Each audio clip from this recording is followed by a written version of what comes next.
Hello student, स्वागत है आपका मेरे चैनल पर। आज हम गुजरात बोर्ड क्लास 11 अकाउंट उसका chapter 9 account of non trading concern उसके बारे में यहाँ पे डिस्कशन करेंगे। ओके, तो डायरेक्टली वीडियो स्टार्ट करते हैं।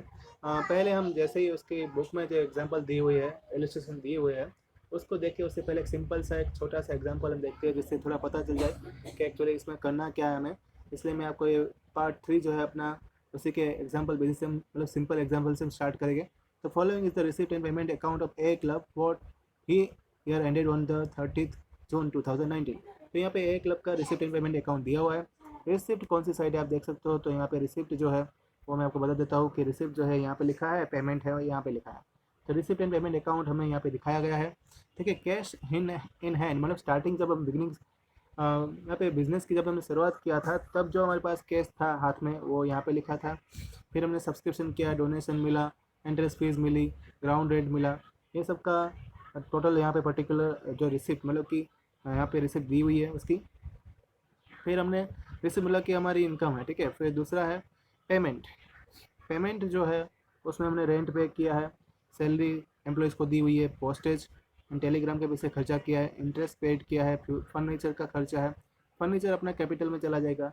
फिर दूसरा है हीट एंड लाइट में खर्चा हुआ है, रिफ्रेशमेंट में खर्चा हुआ है। तो जो एंड में अपने पास पैसे बचते हैं वो कितने बचते हैं, तो यहाँ पे लिखा हुआ है 1810। ठीक है, इतने पैसे हमारे पास बच रहे हैं। ये टोटल दोनों का पर्टिकुलर का सम यहाँ पे 17,260 आ रहा है। ठीक है, अब इसी के ऊपर से हमें यहाँ पे दूसरा अकाउंट जो बनाना है, जिसका नाम मैं आपको बता देता हूँ। ये रहा उसका दूसरा अकाउंट जो है एक्सपेंडिचर एंड इनकम अकाउंट। ठीक है, ये हमें बनाना है उसी के ऊपर से। तो हमें डायरेक्टली याद रखना है जो सब्सक्रिप्शन और डोनेशन जो मिला था, इंटरेस्ट फीस जो मिली थी, ग्राउंड रेट मिला था, वो हमारी इनकम है। तो ठीक है, तो हमें डायरेक्टली उसको यहाँ पे इनकम हम बता देंगे। राइट साइड में हम क्रेडिट साइड उसको लिखेंगे। और जो अपना यहाँ पे हमने पेमेंट जहाँ पे पे किए थे पैसे मतलब रेंट, सैलरी, पोस्टेज, टेलीग्राम में इंटरेस्ट पेड किया था, फर्नीचर जो है वो फर्नीचर हमें नहीं लिखना है क्योंकि फर्नीचर मैंने आपको बताया वो बैलेंस शीट में हमें दिखाना है। हीट एंड लाइट जो हम बता सकते हैं, रिफ्रेशमेंट हम बता सकते हैं। तो ये सभी जो चीज़ें हैं सिर्फ हमें फर्नीचर को नहीं लिखना है, एक बात हमें याद रखनी है। वो सब कुछ हम लेफ्ट साइड में एक्सपेंडिचर में मतलब कि डेबिट साइड हम बताएंगे। इनकम हमारा होगा क्रेडिट साइड, ये बात हमें याद रखनी है। इनकम क्या होगा हमारा क्रेडिट साइड, और ये जो है एक्सपेंडिचर वो क्या होगा अपना डेबिट साइड। ठीक है, तो ये दोनों चीज़ हम याद रखेंगे। और उसके बाद इसका टोटल करेंगे तो कितना आ रहा है 14,950। और जो दूसरी साइड जो है सरप्लस मिला मतलब कि यहाँ पे हमारी इनकम ज़्यादा है और एक्सपेंडिचर कम है। ठीक है, तो वो उसको प्लस कर हमने माइनस कर दिया टोटल इनकम में से एक्सपेंडिचर। तो हमारा 3,000 का जो डिफरेंस आया था वो सरप्लस बनेगा, वो हम लेफ्ट साइड लिखेंगे। और अब हमें क्या करना है, तो हमें बैलेंस शीट हमें उसकी बनानी है। तो बैलेंस शीट जो है वो किस तरह से बनेगी, तो बैलेंस शीट यहाँ पे आप देख सकते हो जो कैश हमारे पास जो बचे थे एंड में। ठीक है, कितने बचे थे यहाँ पे लिखा हुआ है कैश इन हैंड, जब बिजनेस ओवर हुआ था, ख़त्म हो गया था, 1810। वो हमें जो है बैलेंस शीट के स्टार्टिंग में लिखना है। एसेट्स हमारा वो एसेट्स बन जाता है। मतलब जो जैसे हम अपना दुकान बंद करके निकलते हैं, अपने पैसे साथ में लेके निकलते हैं, वो या तो हम वहाँ पे रहने देते हैं, वो अलग बात होती है, लेकिन वो कैश हमारा क्या बन जाता है, एसेट्स बन जाता है। फर्नीचर मैंने आपको बोला वो हमारे एसेट्स है, तो वो 10,000 यहाँ पे लिखा गया है। ठीक है, जो फर्नीचर हमारे पेमेंट साइड था फर्नीचर, यहाँ पे टोटल कितना लिखा है उसका देख लो आप, बैलेंस शीट में लिखा है 10,000। परचेस किया था 3,500 का। फिर दूसरा यहाँ पे लिखा है लैंड एंड बिल्डिंग कॉस्ट, वो है 1 लाख का। तो मैं आपको ये भी बता देता हूँ कि यहाँ पे ये जो 10,000 जो है वो कहाँ से आया था। 10,000 एक्चुअली क्वेश्चन के नीचे जो है इस तरह से दिया होगा, जो भी मेरे पास वो इन्फॉर्मेशन जो है वो मैंने कट की हुई है क्योंकि उसमें जो स्क्रीन में नहीं आ रही थी, तो वो नीचे से एक लाइन लिखी हुई होगी 10,000, वहाँ से हमने ये लिखा हुआ है। ठीक है, तो वो हमने फर्नीचर यहाँ पे ऐड किया है। तो इस तरह से टोटल कितना बन रहा है फर्नीचर परचेस का, 13,500 बन रहा है। ठीक है, 13,500 में 10,000 में नीचे लाइन लिखी थी, वहाँ से हमने 10,000 ऐड किया। ठीक है, ये बात सही है कि पक्का मैंने यहाँ पे जो रिसिप्ट एंड पेमेंट अकाउंट जो था, रिसीव एंड पेमेंट अकाउंट, उसमें से फर्नीचर का कॉस्ट तो आपको दिखाई दे रहा है 3,500 दिया है। तो 10,000 मैंने कहाँ से लिखा, वो क्वेश्चन के नीचे लाइन लिखी होगी, उसी से मैंने ये लिखा हुआ है। ओके, तो ये बात आपको याद रखना। टोटल हमारा बनेगा फर्नीचर का कॉस्ट 10,000 प्लस 3,500 मतलब 13,500 लैंड एंड बिल्डिंग का कॉस्ट भी वही उसी तरीके से नीचे लिखा हुआ होगा, तो मैंने यहाँ पे थोड़ा मेंशन तो कर दिया है, देख लो आप कि फर्नीचर का भी इस तरह से लिखा होगा और लैंड बिल्डिंग का भी लिखा होगा, तो वो हम मेंशन कर देंगे। फिर जो स्टार्टिंग में जो एसेट्स था, स्टार्टिंग में जो अपने पास एसेट्स था कैश में, वो कितना था, तो हम रिसिपिएंट पेमेंट अकाउंट में जाके देखेंगे, तो वो था कैश में कितना दिया हुआ है, तो देख सकते हो आप कितना है 2310, ठीक है। तो वो जो तीनों अमाउंट है, तो तीनों अमाउंट को हमें प्लस कर देना है, जो यहाँ पे हम प्लस करेंगे तो कितना बन रहा है, देखो वो बन रहा है 1,12,310 बन रहा है, ठीक है। वो बनेगा अपना एक्यूमुलेटेड सरप्लस। वो क्या बनेगा, एक्यूमुलेटेड सरप्लस बनेगा, जो हम यहाँ पे लिखेंगे इक्विटी साइड्स, मतलब कि राइट साइड में लिखेंगे, लायबिलिटीज भी बोल सकते हैं उसको। और दूसरा जो है एसेट साइड जो है, वो हमें कैश जो था वो लिख दिया, लैंड एंड बिल्डिंग का कॉस्ट वहाँ पे लिख दिया, और सरप्लस जितना मिला था 3000, वो सरप्लस कहाँ से आया, तो सरप्लस ये रहा, ये सरप्लस जो यहाँ पे लिखा हुआ है वही सरप्लस हमने यहाँ पे लिख दिया। तो इस तरह से बैलेंस शीट है वो हमारा, जैसे कि वो इन टोटल जितना भी हमने कॉस्ट जो था, कैश जो था लैंड एंड बिल्डिंग का, वो एसेट्स, एसेट्स जो है उसमें एसेट्स डालेंगे, जो खर्चा किया था, जो सरप्लस बचा था, ठीक है, वो इस साइड हम राइट साइड में लिखेंगे। तो इस तरह से पूरा हमारा ये बैलेंस शीट तैयार हो जाएगी। ओके, एक बात आपको ये भी याद रखनी कि यहाँ पे जो इक्विटी लिखी हुई है वहाँ पे आप क्या लिख सकते हो, लाइबिलिटीज़ भी लिख सकते हो। लाइबिलिटीज़ लिख के भी हम आपको ये सम सोल्व कर सकते हैं। मोस्टली हम गुजरात बोर्ड में लाइबिलिटीज़ लिखेंगे, इलस्ट्रेशन के अंदर भी लाइबिलिटीज़ ही लिखा होगा, ठीक है। ये तो जस्ट एग्जाम्पल था सिंपल, जो मैं आपको एग्जाम्पल यहाँ पे एक्सप्लेन कर रहा था। अब हम डायरेक्टली यहाँ पे इलस्ट्रेशन से चालू करेंगे। ओके, तो जो पहला इलस्ट्रेशन आ रहा है मैं आपको बताने जा रहा हूँ। ओके, तो यहाँ पे हम इलस्ट्रेशन 2 से स्टार्ट करेंगे। इसमें लिखा हुआ है, जैसे कि आप देख सकते हो कि ओपनिंग कैश बैलेंस जो है यहाँ पे दिया हुआ है 30,000 है, ओपनिंग कैश बैलेंस है। बैंक बैलेंस भी ओपनिंग दिया हुआ था 40,000। ये हम डायरेक्टली जो है रिसिप्ट साइड लिख देंगे, क्योंकि वहाँ से अपना ये चालू होगा। रिसिप्ट मतलब जो भी हमने एंट्रेंस फी मिली थी वो हम लेफ़्ट साइड में ही लिखेंगे।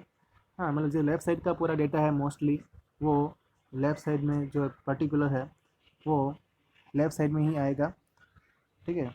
ऐसा ज़रूरी नहीं, पहली बात ये ऐसा ज़रूरी नहीं है, हमें यहाँ पे देखना पड़ेगा कि किस तरह से हम करने वाले हैं, इसको सॉल्व करेंगे। ओके, क्योंकि यहाँ पे जो है क्वेश्चन दिया हुआ है ना कि रिसिप्ट एंड पेमेंट अकाउंट दिया है, यहाँ पे देखो आप क्या लिखा हुआ है, तो यहाँ पे लिखा हुआ है पर्टिकुलर, ठीक है। जो लॉस भी है मतलब कि प्रॉफिट, जैसे हम बोलते हैं ना कि हमने यहाँ पे पेमेंट किया हुआ भी है और कहीं से इनकम आई भी है, मतलब इनकम को और हमारा पेमेंट हमने जो एक्सपेंडिचर किया हुआ है हमें उसको पहचानना पड़ेगा, ठीक है। तो जो जैसे कि यहाँ पे पहला एंट्रेंस फीस, ठीक है, तो एंट्रेंस फीस जो है वो क्या बनेगा, वो बनेगा हमें इनकम है, हमारी इनकम है, तो हम किस साइड लिखेंगे, रिसिप्ट साइड लिखेंगे। देखो रिसिप्ट साइड हमने लिख दिया। फिर दूसरा है यहाँ पे मेंबर फीस। मेंबर फीस जो थी अलग अलग साल में अलग अलग हो सकती है, तो यहाँ पे 2013-14 की 35,000 थी, 2014-15 में 4,000 और एक्स्ट्रा हो गई, 39,000 टोटल मेंबरशिप है। तो आप देख सकते हो यहाँ पे मेंबरशिप भी इसी तरीके से लिखी हुई है 39,000। फिर नेक्स्ट उसमें एंट्री है फर्नीचर परचेस। तो फर्नीचर परचेस जो है वो तो किसमें, वो किसका है, बैलेंस शीट का है। तो बैलेंस शीट का होने की वजह से फर्नीचर, और जैसा कि हमने दूसरी बात ये पेमेंट हमने उसके लिए किया है, तो पेमेंट साइड तो हम लिख ही सकते हैं। तो फर्नीचर जो परचेस किया है वो हम यहाँ पे लिखेंगे, जो पेमेंट हमने उसके लिए पे किया है। तो जितना भी परचेस, हम इसे ट्रिक अपना सकते हैं जिसमें परचेस लिखा है, क्या लिखा है, परचेस, यस, परचेस लिखा है, वो हम सब कुछ किस साइड लिखने वाले हैं, पेमेंट साइड लिखने वाले हैं। तो फर्नीचर परचेस आ गया, बुक परचेस भी उसी साइड जाएगा। देखो यहाँ पे बुक परचेस भी दिया होगा। फिर यहाँ पे दिया इक्विपमेंट परचेस, तो इक्विपमेंट परचेस भी यहाँ पे दिया हुआ है। फिर उसके बाद आएगा सब्सक्रिप्शन ऑफ न्यूज़पेपर, तो ये भी हमने परचेस ही किया है, सीधी बात है, तो वो भी यहाँ पे आ गया। फिर लेक्चर इनकम, ये तो इनकम आ गई, इनकम हुई तो सीधी बात है कि हम उसको रिसिप्ट साइड लिखेंगे, तो ये यहाँ पे आ गया। लाइफ टाइम मेंबरशिप फीस, ये भी एक टाइप की इनकम है, तो वो भी इनकम साइड लिखेंगे। फिर नेक्स्ट है हॉल रेंट पे, हॉल एंड पेड मतलब हमने पे किया है, सीधी बात है, वो पेमेंट साइड जाएगा। फिर है कंट्रीब्यूशन ऑफ एंटरटेनमेंट प्रोग्राम। तो कंट्रीब्यूशन ऑफ एंटरटेनमेंट प्रोग्राम जो है वो उसके लिए कितना खर्चा किया था, 16,700 का, ठीक है। तो यहाँ पे एक मिनट मैं बता देता हूँ। कंट्रीब्यूशन ऑफ एंटरटेनमेंट प्रोग्राम जो है वो यहाँ पे इनकम बनेगी, ठीक है, क्योंकि हमने यहाँ से टोटल कंट्रीब्यूशन हुआ था वो सभी लोगों ने दिया था, वो प्रोग्राम अरेंज करने के लिए, मैनेज करने के लिए कंट्रीब्यूशन हुआ था, तो लो एम्प्लॉयज़ की तरफ से ये इनकम आई है, तो इसको इनकम के फॉर्म में काउंट करेंगे। ठीक है, तो एक मिनट में आपको बता देता हूँ किस तरह से उसको यहाँ पे लिखा गया है। देखो आप कंट्रीब्यूशन यहाँ पे लिखा है, यस। फिर नेक्स्ट है अपना दूसरा अकाउंट, इसको मैं थोड़ा ठीक से लिख देता हूँ और ठीक से कर देता हूँ। ओके, पूरा दिखाई दे इस तरह से, यस। ठीक है, अब दिखाई दे रहा है। तो उसके बाद देखते हैं यहाँ पे डोनेशन। तो डोनेशन भी एक टाइप की क्या है, इनकम है, तो डोनेशन भी हम यहाँ पे लिखेंगे। ये रही, वो लिख दिया हमने। फिर नेक्स्ट है उसमें डोनेशन फॉर द पवेलियन, ये भी एक टाइप की इनकम हो गई। पवेलियन बना दिया, क्रिकेट ग्राउंड भी हो सकता है, कोई दूसरा भी हो सकता है। सैलरी जो है वो तो हम मेंबर को देते हैं, ये तो अपना पेमेंट हो गया, सीधी बात है, मतलब कि वो हम लिखेंगे पेमेंट साइड। ठीक है, फिर नेक्स्ट है अपना salary of the old newspaper. तो ओल्ड न्यूज़पेपर की जो सेल किया है हमने, ठीक है, ओल्ड न्यूज़पेपर हमने सेल करने से हमें इनकम मिली, सीधी बात है, तो वो भी हमारा क्या हुआ, इनकम हुई, तो हम इनकम को इनकम की साइड लिखेंगे। देखो, सेल ऑफ ओल्ड न्यूज़पेपर। फिर नेक्स्ट आ रहा है expense of the entertainment program. ये खर्चा किया है, एक्सपेंस किया हुआ है एंटरटेनमेंट प्रोग्राम के लिए। तो एंटरटेनमेंट प्रोग्राम का जो एक्सपेंस है तो कितना हुआ है, 26,600। तो ये कॉस्ट है, तो कॉस्ट हमने पे किया था, खर्चा हुआ, तो लिखेंगे हम राइट साइड में, पेमेंट साइड में लिखेंगे। उसके बाद इलेक्ट्रिसिटी बिल जो है हमने पे किया 7,600 का, वो भी पेमेंट साइड जाएगा। फिर नेक्स्ट है sale of old furniture, furniture को बेच दिया, तो वहाँ से हमें क्या मिलेगा, इनकम मिलेगी, तो उसको हम लिखेंगे इनकम साइड, मतलब रिसिप्ट साइड लिखेंगे। ठीक है, ब्लॉक वैल्यू है यहाँ पे देखना है 7,000 थी, और उसमें से 4,400, मतलब इसमें तो जो प्राइस लिखा है वो ही हमें लिखना है, कुछ चेंजेस नहीं करना है। पवेलियन कंट्रीब्यूशन एक्सपेंस जो हुआ था 28,000 का एक्सपेंस था, तो पवेलियन ये भी एक एक्सपेंस हुआ, तो पेमेंट साइड जाएगा। ठीक है, और कैश बैलेंस जो बचा था, वो कितना बचा था, लास्ट में बचा था कैश बैलेंस 23,200, तो वो डायरेक्टली नीचे उतार देंगे। जिस साइड होगा उस साइड से हमें लिखना है, पेमेंट साइड लिखा है तो पेमेंट साइड में उतार, लेकिन हमेशा वो क्रेडिट साइड ही लिखा जाता है। कैश बैलेंस जो हमारे एसेट्स बन जाती है, कैश बैलेंस जो बचेगा वो हमारे एसेट्स कहलाती है, राइट, तो हमें उसको राइट साइड ही लिखना है, ये बात हमें याद रखनी है। अब बचा है बैंक बैलेंस। तो बैंक बैलेंस क्या होगा, तो हम पहले इस साइड का टोटल प्लस कर देंगे, इस साइड का यहाँ तक का प्लस कर देंगे, जिसमें ये 30,500 काउंट मत करना, वो तो आंसर है अपना, याद रखना। ठीक है, वो तो अपना आंसर है। पहले इस साइड का प्लस कर दो, उसका ज़्यादा देखो किसका ज़्यादा आ रहा है, और ये देख लो कि इसका कितना आ रहा है, जिसमें इंक्लूड इसको एक्सक्लूड कर देना 13,500 का। तो इन दोनों का डिफरेंस लेके, वन इसका और दूसरे का डिफरेंस लेके, उसका डिफरेंस जो है वो 30,500 आएगा, जो अपना बैंक बैलेंस होगा, मतलब कि हम अभी जो है प्रॉफिट में चल रहे हैं। ठीक है, और टोटल कितना है, 2,20,300 अपना आंसर आ रहा है। तो total of debit side of the receipt minus account payment account is more, thus ये मतलब कि डिफरेंस है माइनस जो है, डिफरेंस जो जितना है वो हमें क्रेडिट साइड लिख देना है, विच डिस्क्लोज द बैंक बैलेंस, वो अपना बैंक बैलेंस बन जाएगा। ओके, तो इस तरह से पूरा सम जो है यहाँ पे ख़त्म होता है। अगला क्वेश्चन मैं जो आपके नोटिफाई करूँगा, ये पार्ट 4 में आएगा, ये पार्ट 3 यहाँ पे ख़त्म होता है स्टूडेंट्स। ओके, रिवाइज करते रहना, लाइक करना, सब्सक्राइब करना। Thank you all.